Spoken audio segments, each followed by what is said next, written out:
మీ Kasa Srinivasulu, Bharatiya Janata party జిల్లా ఉపాధ్యక్షుడిగా పనిచేస్తాను. బుచ్చిరెడ్డిపాళెంలో నివాసం ఉంటాను.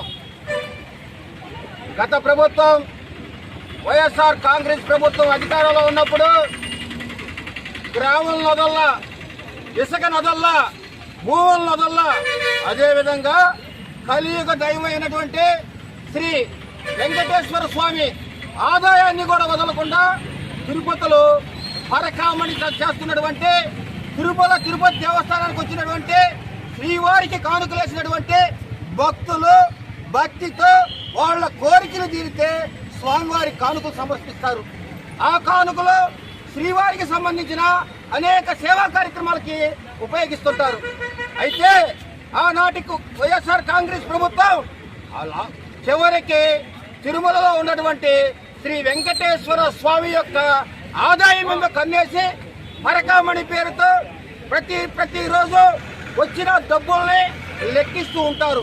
దాన్నే పరకామణి అంటాం.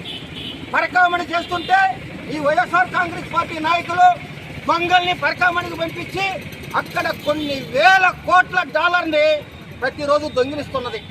ఆ దొంగిలిస్తున్న సమయంలో అక్కడ ఇంటెలిజెన్స్ సిఐగా ఉన్నటువంటి శ్రీ సతీష్ కుమార్ గారు దాన్ని సీసీ కెమెరాల్లో గమనించి స్వామికి అన్యాయం జరుగుతుంది, స్వామి చుట్టూరు కూడా దోచేస్తున్నారు, లాస్ట్కి తిరుమల తిరుపతి ఆదాయాన్ని కూడా వదలడం లేదని చెప్పి ఆ దొంగల్ని పట్టుకోవడం జరిగింది.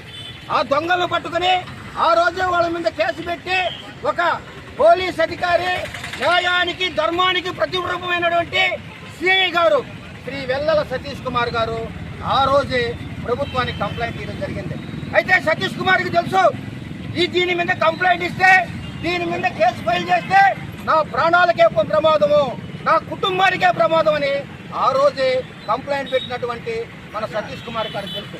అయితే నా ప్రాణాలు పోయినా సరే, నా కుటుంబం చిన్న భిన్నమైనా సరే న్యాయానికి కట్టుబడతాను, ధర్మానికి కట్టుబడతాను, స్వామివారి సేవకు కట్టుబడతానని చెప్పి ఆ రోజు కేసు పెట్టడం జరిగింది. ఆ కేసుని ఆ రోజు ఉన్నటువంటి వైఎస్ఆర్ కాంగ్రెస్ ప్రభుత్వం దొంగలో తొక్కేస్తే నీతికి నిజాయితీకి మారుపేరైనటువంటి ఎన్డీఏ ప్రభుత్వం అధికారంలోకి వచ్చిన తర్వాత ఆ కేసును వెలికి తీసి సిట్ ద్వారా ఆ కేసును విచారించడం జరుగుతుంది.